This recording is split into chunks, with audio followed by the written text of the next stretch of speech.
তোমরা বেশ কয়েক মাস আগেই এই পান তেল অনুষ্ঠানের রিলস দেখেছিলে। অনেকেই জিজ্ঞাসা করেছিলে কার বিয়ে কার বিয়ে। তখন সবাইকে বলেছিলাম ক্রমশ প্রকাশ্য। আজ এই ভিডিওতে বলবো কার বিয়ে, আর সাথে তোমাদের বিয়ের কার্ডটাও দেখাবো। বিয়ের দিনে যে শুধু আচার অনুষ্ঠানে ঠাসা তা কিন্তু নয়। পাকা দেখা পাকা কথা হওয়ার পরে, মানে বিয়ের দিন ফাইনাল হওয়ার পরে এই পান তেলের অনুষ্ঠানটা হয়। এও স্ত্রীদের নিয়ে।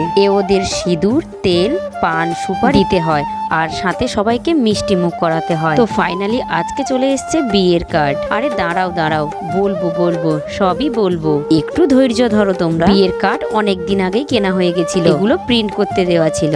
আর আমাদের জুলি রানী এদিকে কাকাইয়ের বিয়ের কার্ড পাহারা দিচ্ছে। এই নাও দেখো, কার্ডেই লেখা রয়েছে কাদের বিয়ে, রাজু আর পল্লবীর বিয়ে। এবার তোমরা বলবে তো রাজু আর পল্লবী কে?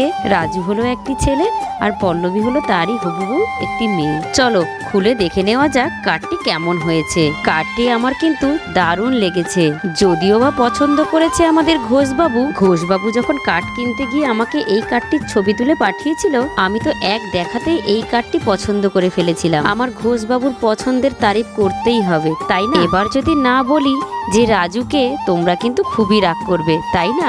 রাজু হলো মানিকেরই বন্ধু, তবে আমরা ওকে আমাদের বাড়ির ছেলের চোখেই দেখি। কার্ডটি তোমাদের কেমন লেগেছে কমেন্ট করে জানিও, আর সাথে আমার মিনি ব্লগটিও কেমন লাগলো অবশ্যই জানিও।